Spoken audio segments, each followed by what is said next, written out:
Thank you to all my channel members, including my fan appreciation level members and my contributor level members, for helping support the YouTube channel. Hello, and welcome to my channel. My name is Jonathan Cohn, and today I have my book review of the new release, Academy of Outcasts by Larry Correia. This is the first book in a brand new series he's doing with Ethan Books. This is a progression fantasy. It's got elements of D&D. It's got elements of modern day fantasy. It's got elements of science fiction. It has got so many great influences. And I'm a big Larry Correia fan. I've read 4 of his Monster Hunter books that he wrote, and then 1 that he co-wrote with Jace Cordova. I've enjoyed his books, some more than others. But I can confidently say this is my favorite Larry Correia book thus far. This was an absolute breeze of a read, an absolute delight of a read. I had so much fun reading this book. I cannot wait to read book 2 next year. So for those of you who don't know, this is a progression fantasy, and that means that our character is basically starting at the basics of magic. He has like barely any magical abilities, and as the book progresses, he is learning more, and also by the end of the series, he'll be going up through power levels. And I was really apprehensive that the book would be all about up to power levels and stuff, and it's not really about that. That's very tertiary. In fact, he was like leveling up in the book, and I just wasn't even realizing it because the story was just so good. The setting is there's basically these different worlds that have these portals to like this core world, and that's where the majority of the people live. But there's also people that live on these other worlds that supply special resources and magical things to the core world. And so our main character, he lives in poverty. He is basically a slave on one of these, outskirts worlds, and he is able to escape the outskirts world and get to the portal world, or to the core world through the portals, and his goal is to join one of the academies. The problem is none of the academies want to work with him, and he has very little magical abilities. He has some, but it's not crazy.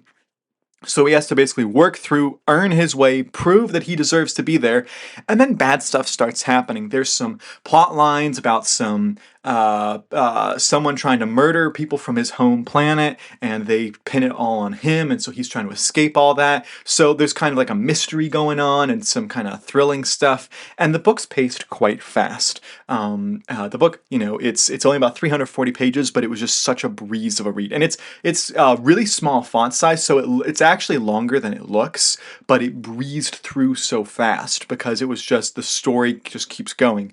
There's not an unnecessary chapter. There's not unnecessary pages, really. It really just flows perfectly.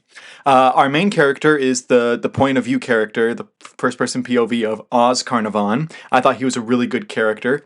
You see him as a late teenager in this book, but the standout character of this book is one of the side characters named Trax Bloodtrail, who is this magical creature. I'll say his water-based magical creature, and I won't give too much away, but I'll just say Trax Bloodtrail was an absolute favorite. I know he's going to be a fan favorite of people who read the books, and every time he was on the page, he made me laugh. And his trying to understand human idioms and understanding human phrases was hilarious. Larry's done this in the Monster Hunter series. It's still great. He gets how to infuse humor without making it feel slapstick and without making it feel out of place. It feels like it fits perfectly. And then you had a few other characters. Averin is the female character who's kind of like the love interest, will they, won't they? And I thought she was well written as well. And Larry just has such a way of writing strong characters, strong action, entertaining sequences. Averin has her own action sequences where she's pretty awesome, but she also gets saved by Oz at a few times, and she saves Oz at a few times, so it never feels too girl powery. So Larry just gets how to write entertaining stories in this universe. It's progression fantasy, it's D&D. I would say that the setting is very similar to Mistborn, and the way that you're kind of on the streets in the first Mistborn book. There's a lot, and there's an element of like flintlock fantasy too. There's like guns in this world, and there's stuff like that. The buildings are kind of sci-fi-ish in that sense. I will say it does have the science fiction world building building that Brandon Sanderson loves, and the science fiction world building that you don't normally see in epic fantasy novels. And so that kind of gives it a unique feel to it. You know, is it fantasy? It is a fantasy novel, but you can understand why someone might shelve it in the science fiction section because of the portals, because of the going between the planets and stuff, and it kind of has that. And when you see the cover for book 2, you'll understand why it could be categorized as science fiction as well. But it's such a great genre blending book. And I would say that a lot of people, understandably, are kind of frustrated with Sanderson, how he gets really long in his books and spends too much time on stuff and has forgotten, how to write quicker books, which I love his long books, and he's still my favorite author of all time, but I understand the criticism. I think those people will absolutely love Larry. Larry brings in what people liked about Sanderson, except it's a much quicker, faster-paced story than Sanderson's. Yet it still has all the epic world building, the magic system, great characters, great themes. There's a lot of great themes about class and about caste systems, and which is really funny because I know Larry Correia's politics, and you wouldn't necessarily be able to tell his politics by reading this book because he does such a good job of exploring these themes from different angles. So it's just an entertaining read all the way through. It's so invigorating when you read that type of book that just makes you want to keep reading once, makes you want to keep going. And when it's a new release and you have to wait for the next book, it's like, darn, I gotta go read something else. But this was a delightful book.